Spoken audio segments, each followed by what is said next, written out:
15 August 1947 Bharat स्वतंत्र झाला हे आपल्या सर्वांना माहीत आहे. पण एका रात्रीत भारताचे 2 तुकडे करणारे आणि ब्रिटिशांचे 150 वर्षाचे राज्य संपवणारे ते 6 कलमी सूत्र काय होते?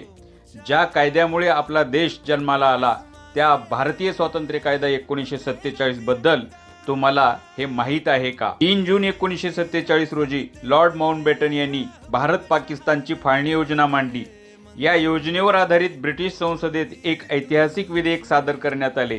18 जुलै 1947 रोजी ब्रिटिश राजघराण्याची याच्यावर स्वाक्षरी झाली आणि तो कायदा अस्तित्वात आला, ज्या कायद्याला आपण भारतीय स्वातंत्र्य कायदा 1947 असे म्हणतो. दुसरी तरतूद, भारतातील ब्रिटिश सार्वभौमत्व आणि संस्थानावरील ब्रिटिश राजघराण्याचे वर्चस्व पूर्णपणे संपुष्टात आले. तिसरी तरतूद म्हणजे दोन्ही देशासाठी स्वतंत्र गव्हर्नर जनरलची नियुक्ती केली गेली.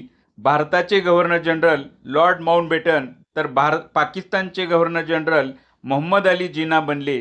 तसेच दोन्ही देशाच्या संविधान सभांना स्वतःचे संविधान बनवण्याचे पूर्ण अधिकार मिळाले. चौथी तरतूद म्हणजे भारतातील 500 पेक्षा जास्त संस्थानकांना भारत किंवा पाकिस्तानामध्ये सामील होण्याचे किंवा स्वतंत्र राहण्याचे स्वातंत्र्य देण्यात आले, जे पुढे जाऊन एक मोठे आव्हान आमच्या पुढे उभा टाकले. 5वी तरतूद म्हणजे नवीन संविधान तयार होईपर्यंत 1935च्या कायद्यानेच म्हणजे भारत सरकारच्या कायद्यानुसारच देशाचा कारभार चालवला जाईल अशी तरतूद करण्यात आली. हा तोच कायदा होता ज्याने एका बाजूला 150 वर्षाच्या ब्रिटिशाच्या गुलामगिरीचा शेवट केला तर दुसऱ्या बाजूला फाळणीचे दुःखद वादळ आणले.